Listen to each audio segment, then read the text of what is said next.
समुपस्थित आत्मस्वरूप रसिकजन, श्री सरकार जू के चर्चा के लेल, श्री सरकारी परिचर्या के लिए हम लोग यहाँ समवेत से उपस्थित हुए।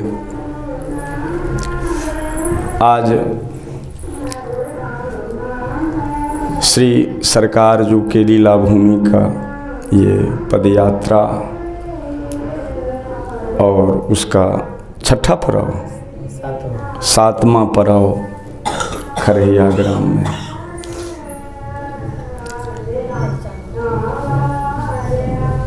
इन्हीं विषय पर हम लोगों को कुछ आपस में परिचर्या करनी है।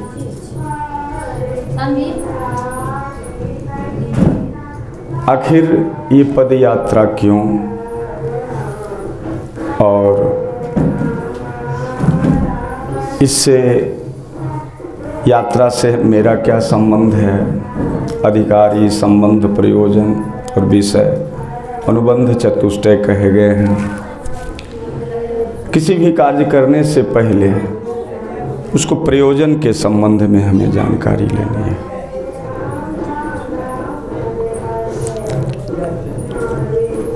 सबसे पहले इस विषय पर जानना आवश्यक हो जाता है भगवान के अवतार के प्रसंग पर। यानी भगवान हैं क्या, भगवान आते हैं, किस लिए आते हैं, क्या करते हैं। संक्षिप्त इस विषय पर हम लोग, भगवान न कहीं से आते हैं न कहीं जाते हैं। भगवान ने स्वयं कहा है, अहमेवासमेवाग्रे नान्यत सत्सत परम पश्चाद हम यदि तच्च योग शिष्येत सोस्मि हम। इससे पहले भी मैं था, इसके बाद भी मैं रहूँगा। इस रूप में, इस मतलब प्रकृति जगत के रूप में मैं भी सर्वदैव विद्यमान हूँ। साक्षी रूप से जागृत, स्वप्न और सुषुप्ति के दृष्टा तो वे हैं ही।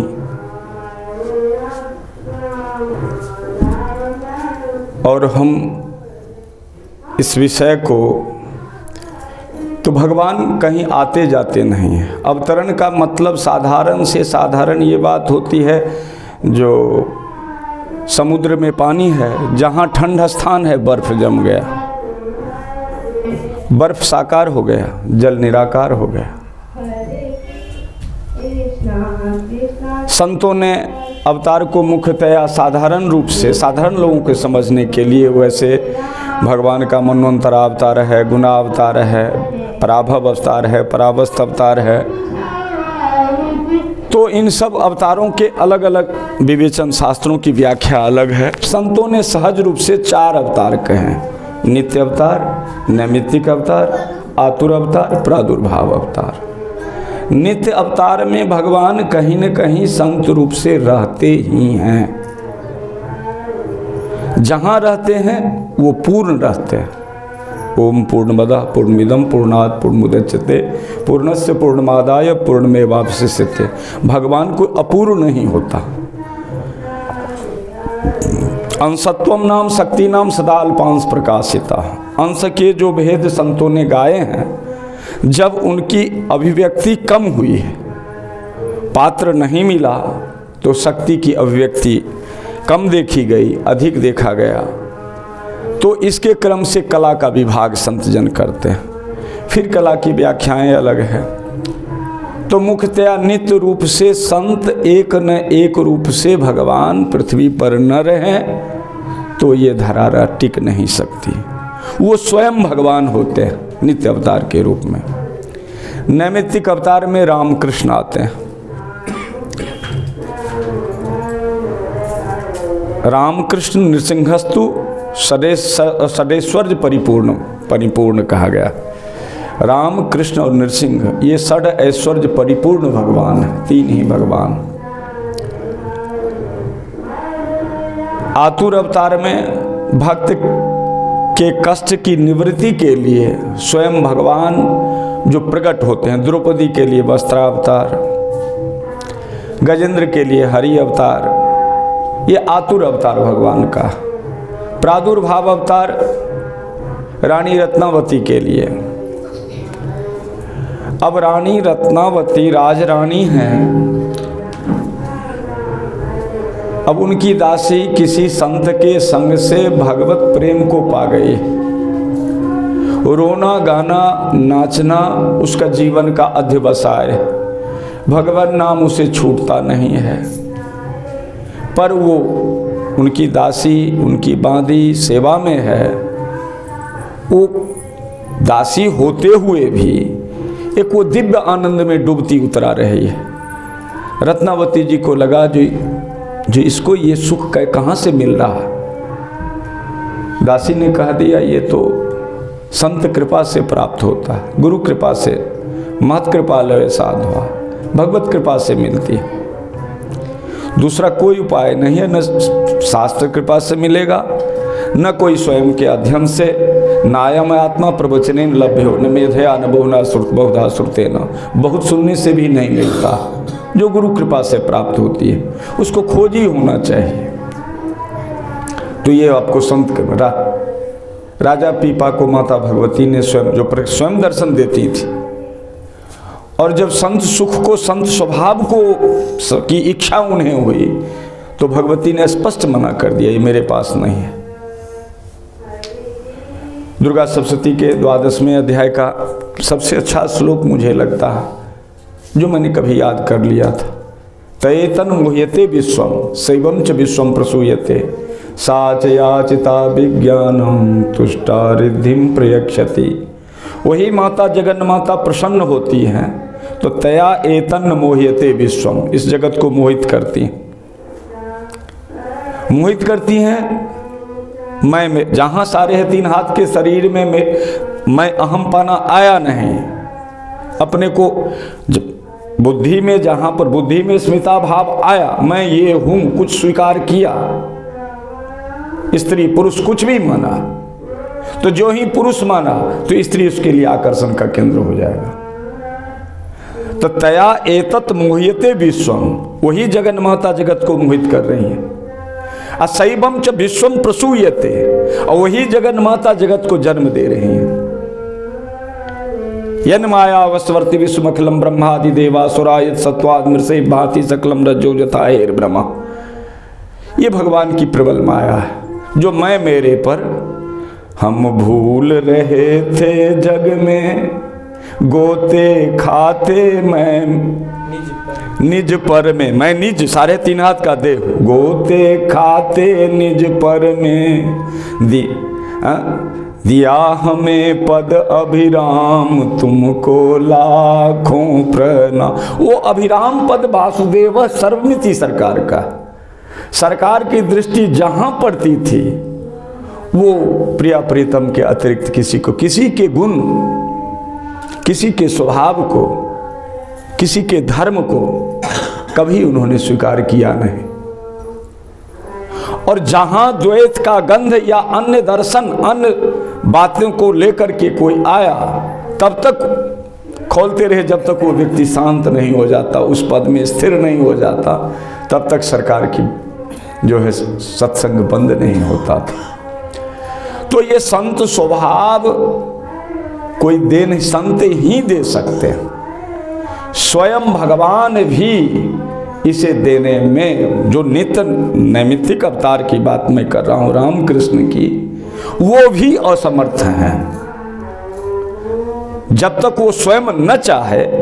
इसलिए गोस्वामी तुलसीदास जी कहते हैं, कबहू कहूं यही रहनी रहोगो, श्री रघुनाथ कृपालु कृपाते, संत स्वभाव गौ जथा लाभ संतोष सदा, काहू सो कछु न चाहूँगो, विगत मान सम शीतल मन, सुख दुख सम बुद्धि सहोगो, इत्यादि इत्यादि। माता शत्रुपा जी जे तब नाथ भगत निज अहि, जो सुख चाहें जो गति लहें, सोई सुख सोई गति सोई भक्ति, सोई निज चरण सनेह, सोई विवेक सोई रहनी प्रभु, हम ही कृपा करि दे। इसके लिए दाता जो नैमित्तिक अवतार नहीं दे सकता, वो नित्य अवतार देते हैं। माता कौशल्या के जीवन में देखेंगे, भगवान कंस के कारागार में प्रकट हुए और प्रकट होते होते कहते हैं, युवाम माम ब्रह्म भावेन पुत्र भावेन चास्कृत चिंतयन्तो कृष्ण हो जास्य थे परमाम गति। ऐ देवी वसुदेव और देवकी, तू कभी पृष्णी और सुतवा तुम दोनों थे, कभी कश्यप अदिति थे, अब वसुदेव देवकी हुए हो। 3 जन्म से तुमने हमको अपना पुत्र बनाया, किंतु युवाम माम ब्रह्म भावेन पुत्र भावेन, तुम पुत्र भाव रखो, किंतु ब्रह्म भाव तुम अपने आत्मा का अपना आपा समझो। ये हमारे इंद्रियों आंखों की ज्योति है, हमारे घ्राण के सूंघने की शक्ति है, हमारे जिह्वा के स्वाद की शक्ति है। ये हम जब सोते हैं तो भी ये जगह रहता है। ये साक्षी स्वरूप परमात्मा व्यष्टि में, वास्तव में व्यष्टि में मन और समष्टि में वही माया कहलाता है। जावत काल मन की चंचलता है, मन नहीं मरता, मन के पीछे हम भागते हैं। मन तो सिर्फ सर्वात्मा भगवान का तरंग मात्र है, तो उस पद में स्थिर करते हैं अधिकाधिक नित्य अवतार। रानी रत्नावती की मैं चर्चा कर रहा था, दादी ने कहा कि ये भगवत पद भगवत सुख जो मिलेगा, हम आएंगे, सरकारी चर्चा अत्यंत गंभीर है, आएंगे वहाँ पर तो आपको वहाँ मिलेगा। संत के पास जाइए, संत संग में जाने लगे। राजद्रोह हुआ, राजरानी थी, मारने का उन्हें प्रयास किया गया, भूखे शेर को छोड़ा गया उनके आगे, और माला लेकर के पहनाई भगवान नृसिंह के रूप में भगवान वहीं प्रकट हो गए। बहुत दिन नहीं हुआ, 500 वर्ष से कुछ अधिक वर्ष हुए होंगे। तो ये भगवान के प्रादुर्भाव अवतार है।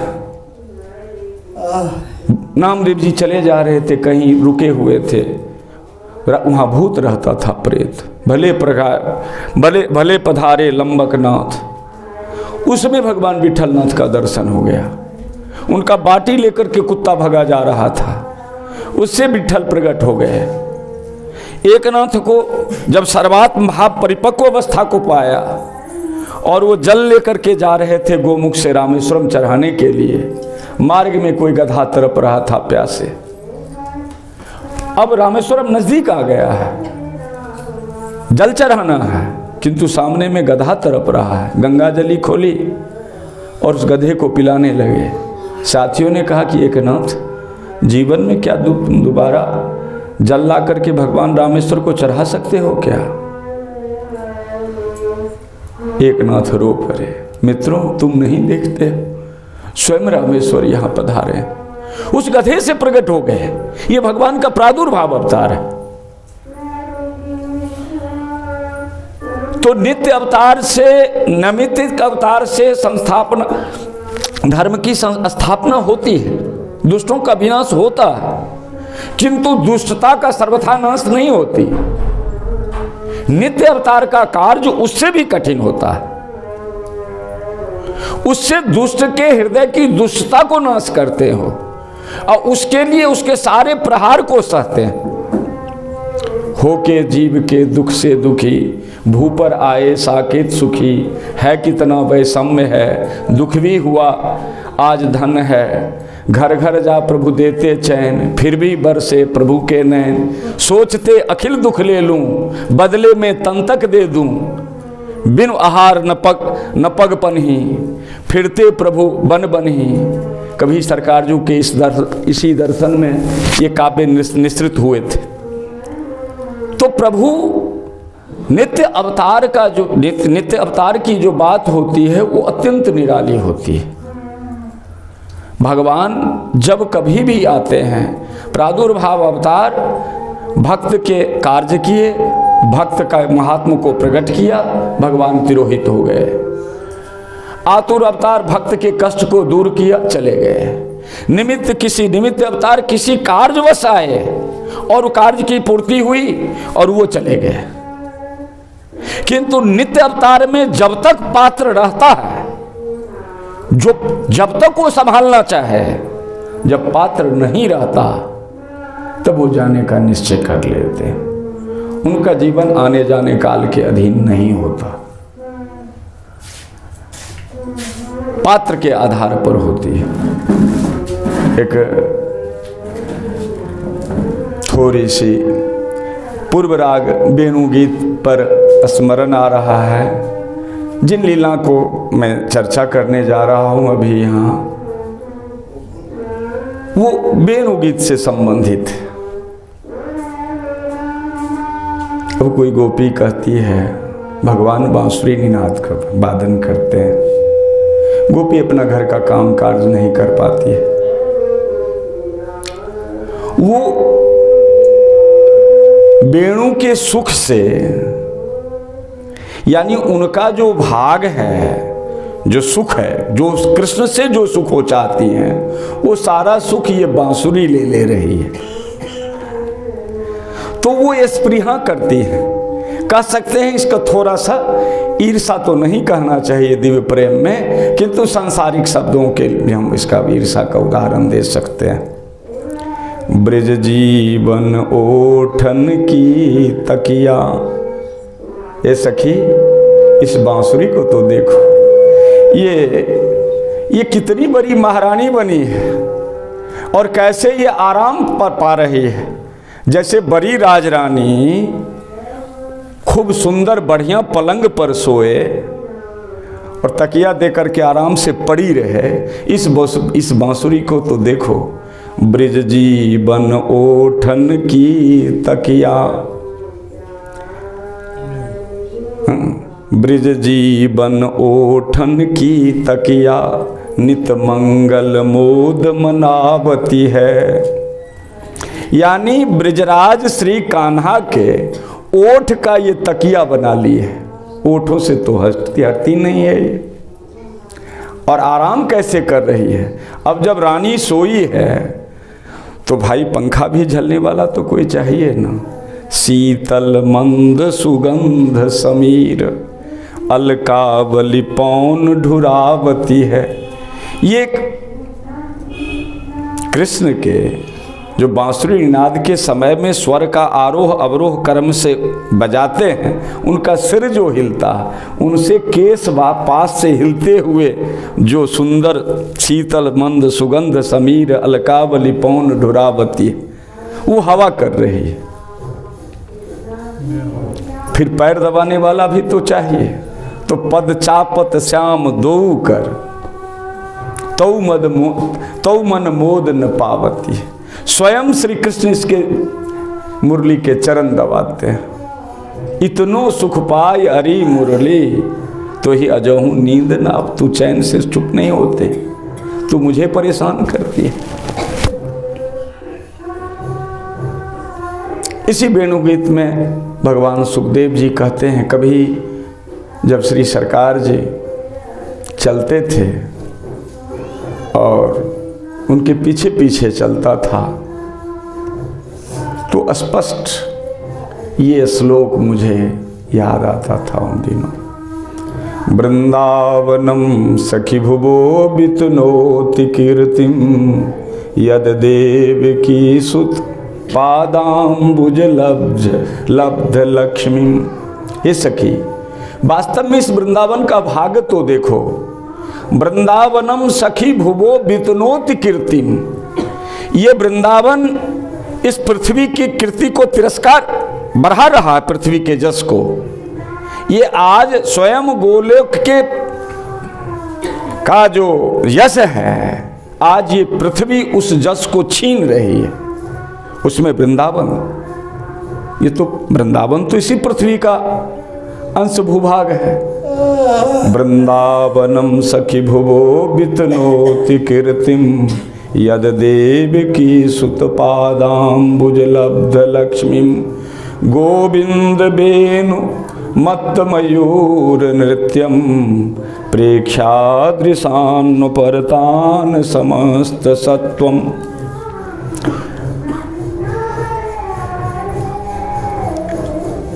एक समय की बात है, श्री सरकार जी के साथ कभी चले जा रहे थे, साथ में कई लोग थे। उन दिनों श्री सरकार जी का अधिकांश संकीर्तन का जो श्रीमुख से निश्रित होता था वो गुलनारों में राधा रानी बसे। सरकार जो प्रायः करके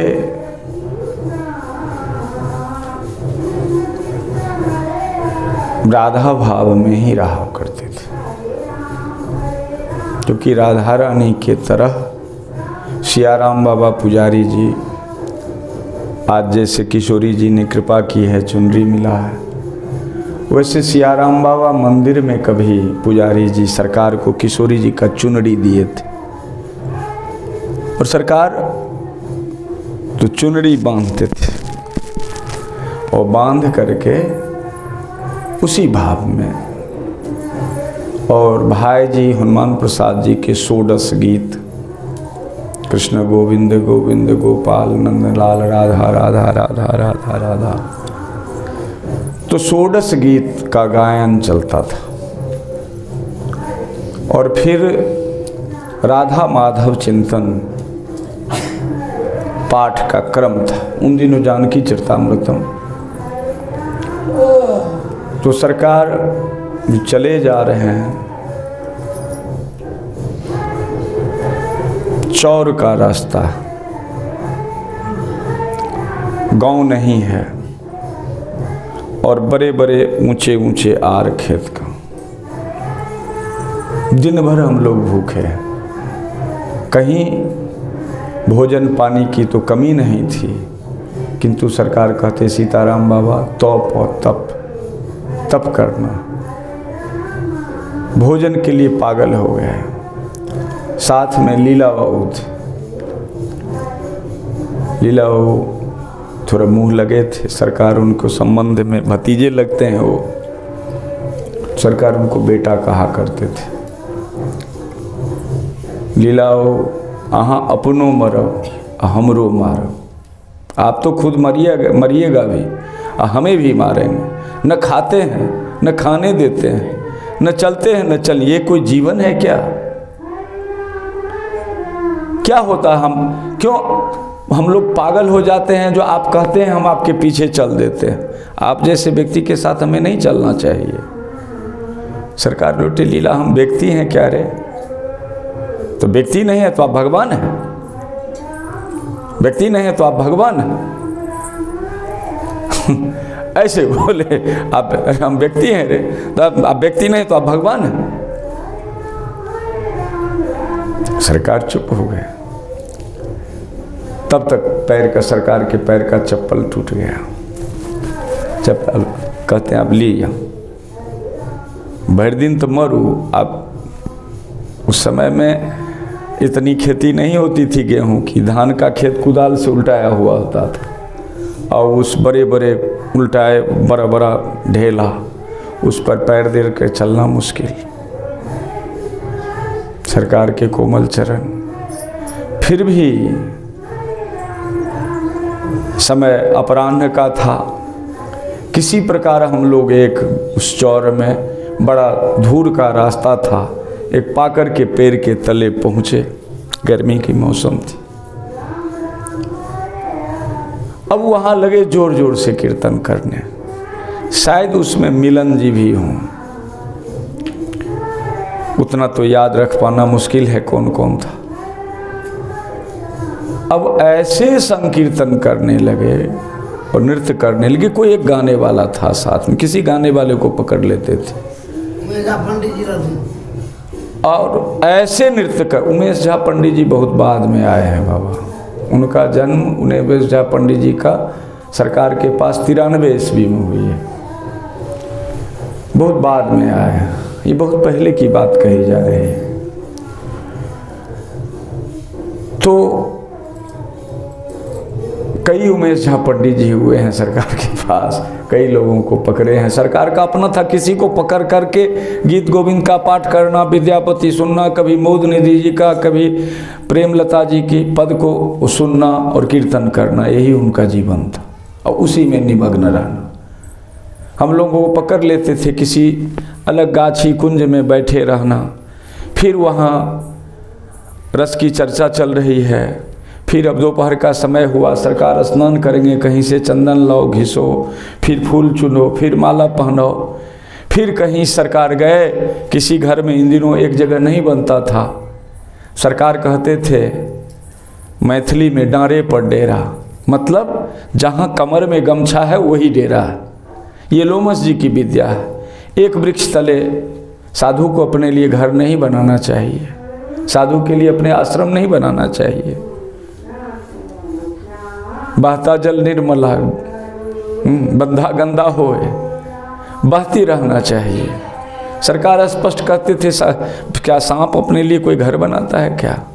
साधु को भ्रातस्तिष्ठ तले तले बिट प्रणाम ग्रामे सुभिक्षा मट। तो इस प्रकार सरकार का जीवन था। सरकार एक जगह बहुत परिस्थिति बस जिन पात्रों को सरकार पढ़ाए रखे, उन पात्रों का नाम यहाँ नहीं लूँगा मैं, कुछ रिकॉर्डिंग हो रही है, उनको दुख लगेगी। उनमें एक मैं भी हूँ। जो सरकार की यात्रा थी, ये इन 4-5 जनों को लेकर के हम पूरे भारतवर्ष पैदल भ्रमण करें, सारे जगत को ये प्रेम रस पिलाएं, किंतु जिसको पढ़ाए उसमें एक भी वो सरकार के उस विचार के लिए सहमत नहीं हुआ। फिर सरकार तब बल्हा कुंज का चयन हुआ, सरकार बल्हा कुंज आए। फिर भी जीवन उनका कहीं कहीं से, किसी स्थान से, किसी जगह से लेना देना नहीं था। संग्रह परिग्रह तो क्या चीज़ है जो रस में डूबा रहेगा, वो संग्रह परिग्रह की तो चर्चा ही नहीं, होना ही मुश्किल है। वो सब लोग सेवा करने वाले पूज्य सीताराम बाबा हैं, सोनू बाबा हैं, राम श्याम बाबा हैं, अन्य देख दृष्टा श्याम मोहनी बाबा हैं, सब लोग तो यहाँ सरकारी नृत्य को। अब हुआ सरकार ऐसे नृत्य करने लगे, ऐसे नृत्य करने लगे जो उस सन मुझे गावस्य कृष्ण मुख निर्गत वेणु गीत पीयूष मुत्तभित कर्ण पुटे पिबंत्य सावाह स्नुस्तनपयः कवलास्मतस्थूर गोविंद आत्मनिदृशाश्रुकला पिबंत्य। उन गौओं कान उठा करके, चरना छोड़ करके घास, सुखदेव गोस्वामी कहते हैं सावा सुनुस्तन पयः कवलास्मतस्थु, गाय के बछड़े जो माता का दूध पी रहे हैं, और जब गोविंद की वेणु की ध्वनि को सुनते हैं बछड़े, तो उनका दूध मुंह से अंदर नहीं जाता है, दूध खींचा हुआ दूध किनारे से निकल जाता है। गावस्य कृष्णमुख निर्गत वेणु गीता, जब वेणु की निनाद होती है, वो वेणु की स्वर लहरी चलती थी, तो गौए कर्ण पीयूष मुक्त भूते, कर्ण कान को खड़ा करके सिर्फ सुनने लगे। मैं गोविंद वेणु की ध्वनि के अतिरिक्त और कुछ नहीं, सारा चरना छोड़ देती थी। कुल गौएं उस नृत्य को देखने के लिए कान उठा करके खड़ी हो गए, छोटे छोटे बछड़े, ग्वाल वाल। क्या अद्भुत वो दृश्य था वेणुगीत का। ये श्लोक वहाँ मैंने अपने आँखों से, हम लोग भूख प्यास भूल गए। हाँ, इससे पहले कोई व्यक्ति मिला था जिसलिए हम लोग रुक गए थे पेड़ के नीचे। सरकार बोले देखो हम लोग 5 जने हैं, भूखे हैं, कुछ खिलाओगे? तो सरकार क्या खाएंगे, जाते हैं जल्दी से घर से बनवा लेते हैं। सरकार कहे नहीं, घर का नहीं चलेगा, बाजार का लो। तो मिठाई लाऊं? तो हाँ। तो तब तक मैंने कहा कि एक चप्पल भी ले लीजिएगा। तो फिर सरकार का चप्पल और वो मिठाई लेकर के आया। अब गौएं खड़ी हो गई हैं, कीर्तन बीच में जो हुआ, और ग्वाल वाल खड़े हो गए।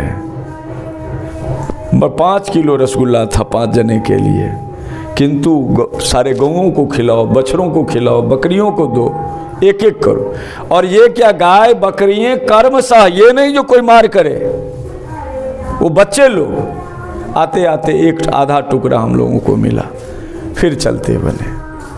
बात यही थी, जो सरकार बोले जो आप जैसे व्यक्ति के साथ कौन संग करेगा। सरकार बोले तो सरकार बोले मैं व्यक्ति हूँ क्या। ये लीला लीलाओं के शब्द पर, इसी शब्द पर प्रकट हुआ था, ये लीला प्रकट हुई थी।